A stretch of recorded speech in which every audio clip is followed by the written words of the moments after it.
of Shamil. I live on a kibbutz in Israel, and I have two roommates, Amiel and Hanan. We've lived together ever since we were born. Ruthie wakes us up every morning. She's not our mother. She's more like a camp counselor. That's it. You see, we don't live in the same house with our parents. They have their own house. You probably think that's strange, but we do see them every afternoon and evening. My little sister Tommy lives with a 7-year-old, and my baby brother Zohar stays with all the other babies in the kibbutz nursery. Mother comes here to feed him every morning before she goes to work. But I'll bet you're still wondering why we don't live with our parents. Well, Grandfather told me it all began about 70 years ago, when the first kibbutz was set up. In those days, he said, Israel was mostly swamp and desert. The pioneers had so much hard work to do that even the women had to work in the fields all day long. So they chose special people like Ruthie to take care of the children while the mother and fathers were working.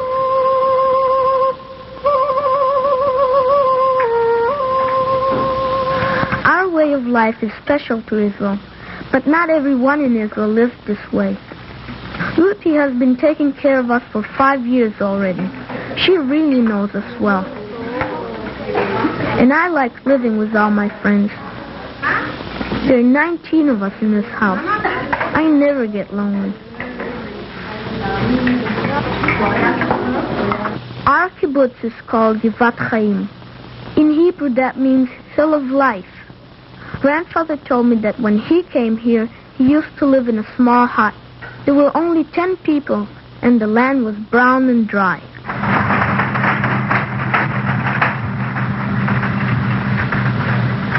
If you look at our kibbutz today, it's hard to believe Grandfather's stories.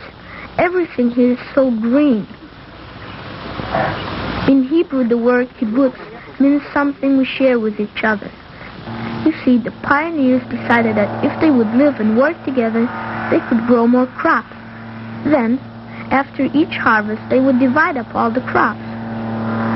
That's still the way our kibbutz is run today, except now we grow much more than we can eat. So we sell the rest, and whatever profit we make, we share.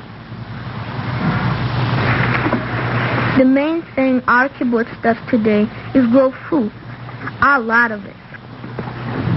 We even can it and make juice right here in our kibbutz.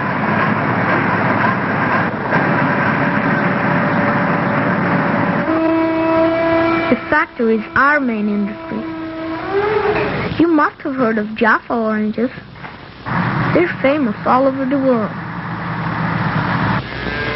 We don't have to struggle anymore like Grandpa and the pioneers did, but it still takes a lot of work to keep the kibbutz going, and there's a lot of farm work that has to be done every day.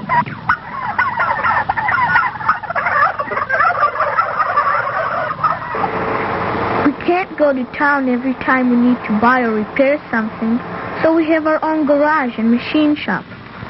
And we can buy most things we need in the kibbutz store, even candy. Everybody takes turns working in the kitchen and the dining room, because in a kibbutz we share everything, even jobs we don't like. My father is in charge of the cotton field. We have underground pipes that bring water to the fields. And if there's only one sprinkler that's not working right, Dad will find it. He's a perfectionist in work and in everything. We fight a lot because he wants me to be perfect in everything I do. But don't get me wrong, we're great friends. My mother makes drawings for the kibbutz architect. He designs buildings for our kibbutz and for other places in Israel. Mother and I get along real well. She hardly ever loses her temper. I go to school in the same house where we eat and sleep.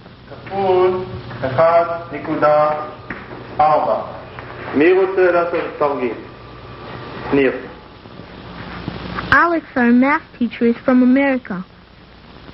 We call him the astronaut because he always has his head in the clouds. Of all our subjects, I like math the best, and I'm one of the best in the class. That sure makes Dad happy. This year, we're also studying geography of the Middle East. As you can see, Israel is a very small country on the southern edge of the Mediterranean. I also like arts and crafts a lot. Right now, I'm weaving a rug. The last one I made was kind of lopsided. I wonder how this will turn out.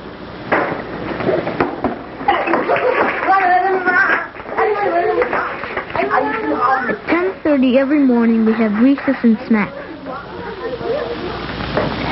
The boys always play football. It's not like American football. I think you call it soccer. Maybe I'll be a football player when I grow up. That would be really great. Or maybe I'll go to college to study math and become an engineer. Here come Giddy and Svi. They're home on leave from the army. When I'm 18, I'll have to join the army for 3 years. Women do too, but they go in for 2 years only. The men also have reserve duty every year until they're 55. The kibbutz gave us children a small farm to take care of, and 3 days a week we work here. Our parents want us to learn kibbutz work now, so when we're bigger, we'll be ready to work with them. We change jobs a lot so that we'll know about everything. Right now, my job is feeding the cows. You remember my roommate Amiel, don't you? He takes care of the birds. And Hanan is in charge of the horses. I'll bet you thought Hanan was a girl. It's because of his long hair. When we finish our work on the farm, we usually go swimming. I've been in almost every competition. I've even won 14 medals. Israeli summers are really hot. All the Mediterranean countries have a hot climate. So in the summer, we spend most of our free time at the pool. We all come to see our parents at about 4:30 in the afternoon. It's family time for the whole kibbutz. We usually have a snack together in my parents' house before dinner. I just told Dad that I wanted to be a football player when I grow up. Do you know what he said? Absolutely not. Play basketball or swim. It's safer. And don't talk with your mouth full. That's my dad. I like to read the newspaper when Dad's done with it, if my little sister Tommy gives me a chance. She doesn't like it when I ignore her. Sometimes she's a real pain in the neck.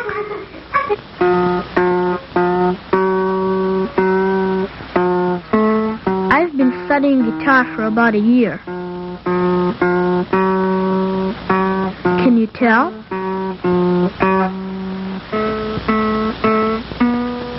In Israel, we all study Hebrew and English, and Dad knows English real well. He was even in America.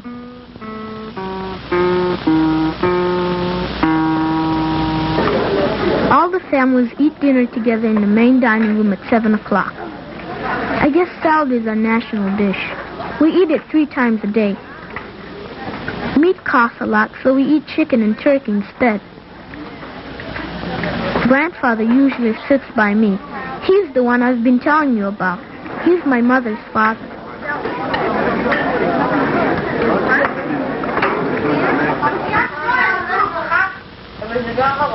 After dinner, if there's nothing special to do, we just fool around.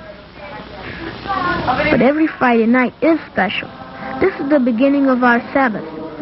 It starts with a blessing over the candles, the wine, and the bread. And then each of us says a prayer.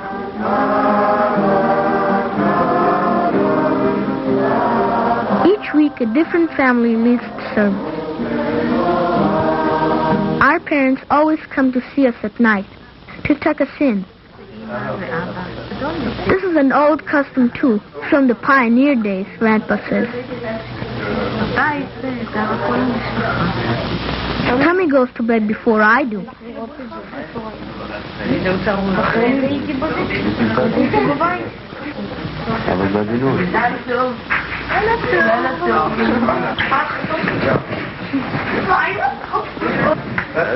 Lights out for us is 9:30, unless we can help it. In Israel, we work and go to school 6 days a week. Our Sabbath begins on Friday night at sundown and ends at sundown on Saturday. It's mostly a family day.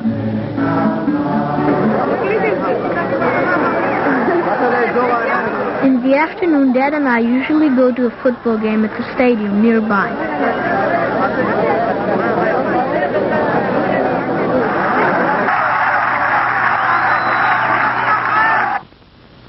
Grandfather always makes a huge special salad for us for Saturday night dinner. The family always eats together with Grandfather in his house on Saturday night. Grandpa is always talking about the tough old days. He remembers when Tel Aviv used to be nothing but desert. Today is the largest city in Israel. The city is not far from our kibbutz, and we come here often to visit. Israel is a lot like America.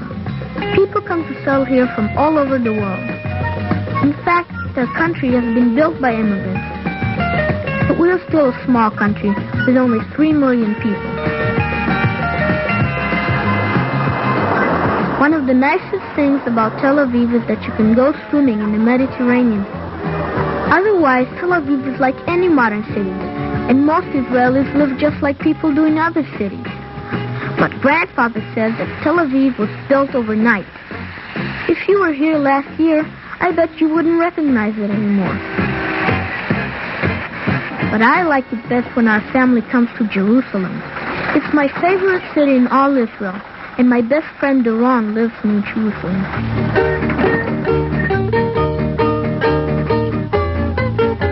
Jerusalem is one of the oldest cities in the world. Its history goes all the way back to the time of the Bible. Even Grandpa doesn't remember when it used to be a desert.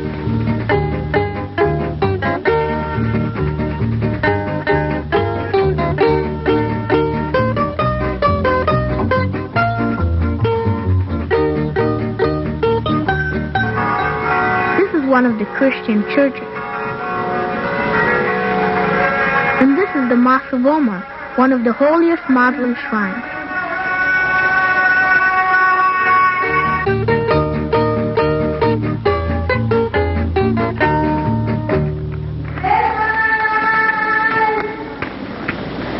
Jerusalem is called the Holy City because it's holy to Christians, Muslims, and Jews. Pilgrims from all over the world come here just to visit and pray. This is the Wailing Wall, one of the holiest places of the Jews. I love the marketplace, the smells, the colors, and the noise. Arabs, Israelis, and thousands of tourists all come here to shop for bargains. Doron used to live on our kibbutz, but his family moved to the city 3 years ago, and he wishes he could come back. I don't blame him. I hope ancient Jerusalem will never change.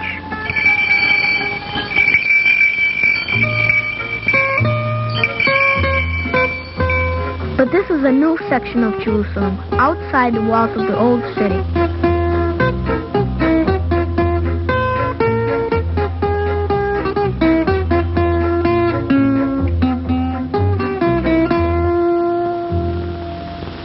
As much as I love Jerusalem, I'm really glad to get back home, to my friends and the farm.